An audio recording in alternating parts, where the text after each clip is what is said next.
Hi, welcome to Road Bike Culture. I'm your host, Kevin Isley. Today we're going to talk about nutrition, and we're going to do it by the numbers. It doesn't really matter if you're an omnivore, a carnivore, a pescatarian, a vegetarian, or a vegan. On a daily basis, the average cyclist needs to consume 60% of their daily intake of calories through carbohydrates, and they need 20% from protein and 20% from fat. Your carbohydrate intake is not really just eating a lot of pasta. Don't get too excited there. You just got to focus more on whole grains, fruits, and vegetables.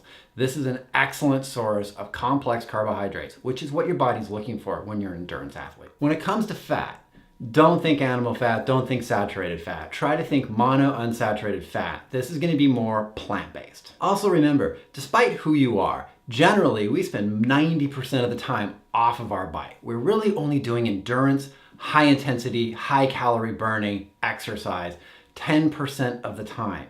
So we've really got to focus on what we eat off the bike. And the fundamental difference of ride day versus daily is on ride day, you're going to want to consume about 70 to 80% of your calories through carbohydrates. Why is that? Well, because your body is looking at all the calories you're bringing into it. It's like, oh, I got proteins, I've got fat, and I got carbs. I love carbs. I can turn carbs into energy just like that. Carbs are gasoline for your muscles. And since you're sticking to 80% carbs on ride day, that means you're going to get 10% from protein and 10% from fat. On the day of the ride, you're going to want to wake up about 3 to 4 hours before you start riding and consume your first big amount of calories. And what you're looking for is about 800 calories from carbohydrates. And then about an hour before your ride, you're going to want to consume about 400 calories in carbohydrates. This is just going to set your body up to hammer it on that ride. Whether you're racing or just going for a PR,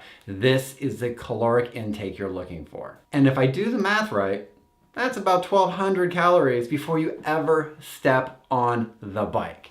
This is a mind shift for most people, but this is what's going to give you the most amount of calories, the most amount of energy, the most amount of power for your bike ride. Once your bike ride is underway, you need to continue to eat throughout your bike ride. Despite the fact that you just ate 1,200 calories of carbohydrates, you need to keep bringing in the calories so your body has something to burn. You want to stick with simple carbohydrates, but complex strands of sugar, multiple strands of sugar, not just candy bars. You want to eat something like Cliff Bars and Goos and these things that are specifically designed for endurance athletes. If your ride's long enough, you should definitely have a stop with your friends at a coffee shop. And there you can consume something a little bit different, a little bit more savory, but you don't want to eat anything too heavy that's just going to hit your gut and make you slow down the rest of the ride. And don't forget, no matter how well you hydrated on your ride and before your ride, after your ride, you're most likely dehydrated. So consume a lot more fluid. Well, I think that just about covers it. Nutritional information that you need to have on and off the bike.